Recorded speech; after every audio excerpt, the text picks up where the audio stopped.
Bem-vindos ao Escala Global. Hoje falaremos de Mikhail Gorbachev, que morreu em 30 de agosto.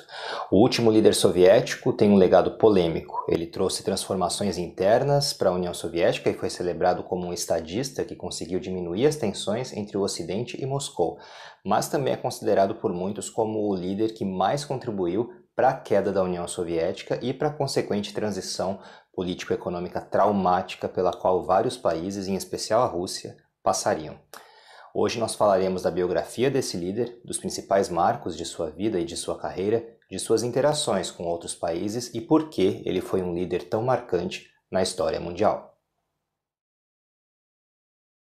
Mikhail Sergeyevich Gorbachev nasceu em 2 de março de 1931 na aldeia de Privolnoye, no Krai de Stavropol, na União Soviética. Foi secretário-geral do Partido Comunista da União Soviética entre 1985 e 1991 e presidente da União Soviética entre 1990 e 1991. Gorbachev era de uma família de camponeses. Sua mãe, Maria Gorbachev, era uma lavradora ucraniana e seu pai, Sergei Gorbachev, um operador de colheitadeira russo. Ele se tornou membro da Liga da Juventude Comunista, Komsomol, em 1946. No ano de 1952, entrou para a Escola de Direito da Universidade Estatal de Moscou e passou a ser integrante do Partido Comunista. Em 1953, casou-se com Raissa Titarenko. Graduou-se em 1955 e ocupou diversos cargos na Komsomol nos anos seguintes. Em 1957, nasceu sua única filha, Irina Gorbachev. Em 1970, alcançou o posto de primeiro secretário do Comitê Regional do Partido. Em 1978, foi eleito um dos secretários do Comitê Central do Partido Comunista. Ao longo de sua carreira, ocupou posições de destaque que lhe renderam bons relacionamentos, como, por exemplo, o apoio de Mikhail Suslov, principal ideólogo do partido, e de Yuri Andropov, chefe da KGB e posteriormente secretário-geral do partido. Dessa forma, alcançou em 1985 o cargo de secretário-geral do partido, então equivalente ao posto de chefe de Estado, e era o membro mais jovem do Politburo, o Comitê Executivo do Partido Comunista. Gorbachev foi um líder singular na política soviética, bastante controverso dentro e fora do país, aos que, por um lado, lhe conferem a característica de ter tentado salvar a União Soviética do colapso, dadas as sucessivas crises sociais e econômicas pelas quais ela passava, e os que o acusam de ser um dos maiores responsáveis por acelerar a queda dessa potência mundial. Grosso modo, pode-se falar que ele é mais celebrado no Ocidente do que na Rússia. A subida ao poder de Gorbachev foi resultado tanto de suas conexões quanto de sua legítima capacidade de trânsito entre as várias alas do Partido Comunista. Um grande problema enfrentado pelo partido nos anos 80 era que, para boa parte da população, em especial os mais jovens, havia um descompasso entre o que a velha guarda praticava e defendia em política externa e interna e os anseios da nova geração de soviéticos. Antes de Gorbachev, a gente pode dizer que os secretários-gerais do Partido Comunista tinham participado de seus momentos de fundação ou de solidificação, ou seja, eles eram oriundos de épocas nas quais a Guerra Fria e os desafios internos na União Soviética eram de outra natureza. Já nos anos 80, a União Soviética era um país estabelecido no sistema internacional e, apesar das constantes crises e acusações de ingerência no exterior, em especial nos países que faziam parte da cortina de ferro, precisava talvez de algumas reformas.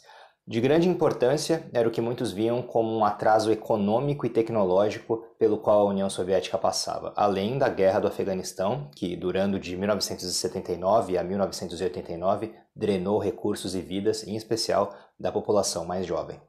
Para muitos, Moscou não havia conseguido manter a qualidade tecnológica e de produção de bens de consumo relacionados ao conforto que era comum nos países ricos do Ocidente, o que deixava o país em posição de atraso. Embora essas acusações sejam passíveis de críticas por parte de muitos estudiosos, o mais importante aqui é que nesse cenário é que a gente vê o Gorbachev subindo ao poder.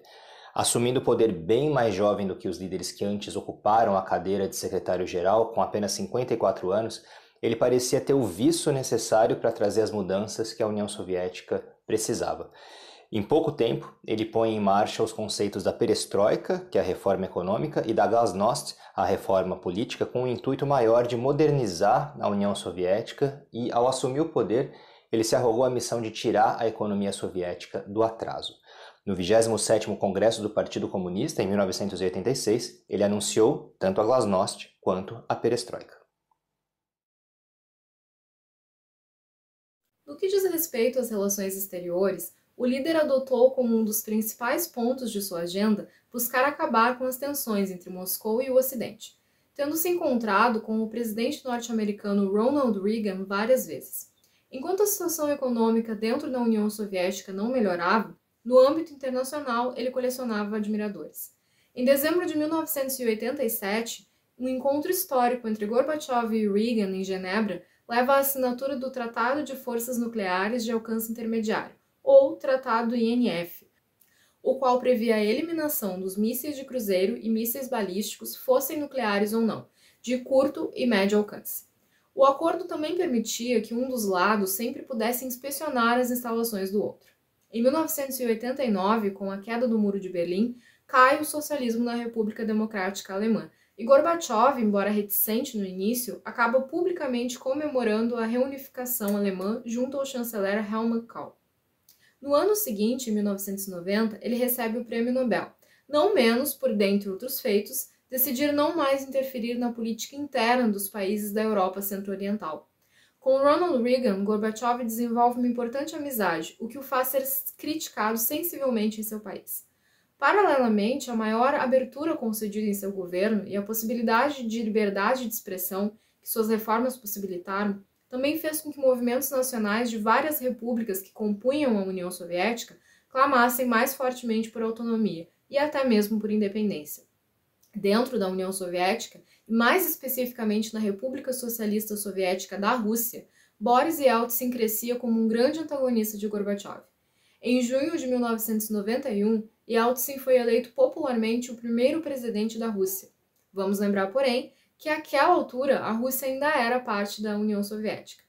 Yeltsin viria a negociar com Gorbachev um tratado de união que transformaria a União das Repúblicas Socialistas Soviéticas em uma federação mais solta e menos centralizada, o que desagrada muita gente, levando em 19 de agosto de 1991 a uma tentativa de golpe por parte da ala reacionária do Partido Comunista e de militares contrários a Gorbachev. Boris Yeltsin, muito esperto, aproveita para publicamente condenar fortemente o golpe, o que o torna ainda mais popular na Rússia. Solidifica-se agora um desequilíbrio de poder dentro da União Soviética, desta vez pesando a favor de Yeltsin, o qual organizaria no decorrer do ano de 1991, junto a outros líderes regionais, os encontros que levariam à independência não somente da Rússia, mas também de outras repúblicas soviéticas, como Ucrânia e Belarus. Neste crescente vácuo de poder e legitimidade, em 25 de dezembro de 1991, cai a União Soviética, e Gorbachev deixa de ser líder da maior potência socialista que já existira. Após sua renúncia em 1991, Gorbachev não abandonou a vida pública.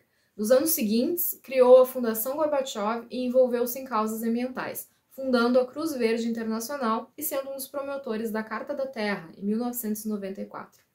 Em 1996, concorreu à presidência da Federação Russa, recebendo, porém, apenas 1% dos votos. Formou ainda o Partido Social Democrata Unido da Rússia e o Partido Social Democrata da Rússia nos anos 2000. Faleceu aos 91 anos em 30 de agosto de 2022, no Hospital Clínico Central de Moscou.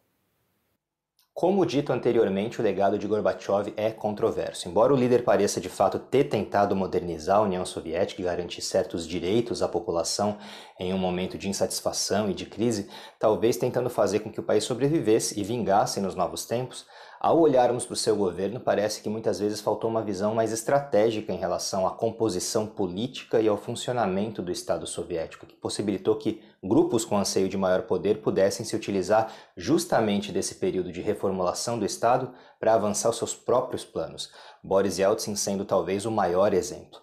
Externamente, Gorbachev conquistou muitos admiradores pela sua vontade de sempre dialogar e de fato contribuir para a diminuição das tensões entre Moscou e os países da Europa Centro-Oriental, da Europa Ocidental e os Estados Unidos. Contudo, é de se pensar se esse carinho todo do Ocidente em relação a Gorbachev era resultado de sua abertura ao diálogo ou da possibilidade de esses países avançarem suas próprias agendas junto a um líder que talvez tivesse algumas ilusões acerca do sucesso das suas reformas.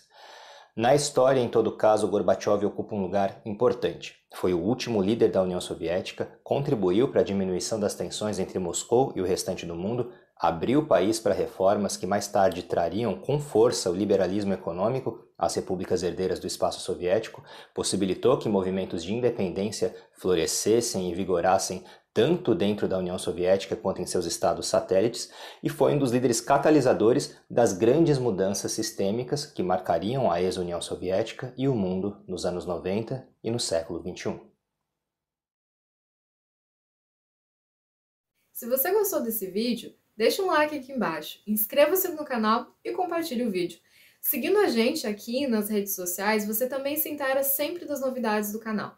E também pode comentar aqui embaixo com sugestões, críticas, dúvidas e o que mais for, pois a gente sempre tem interesse em saber a opinião de vocês. Até a próxima!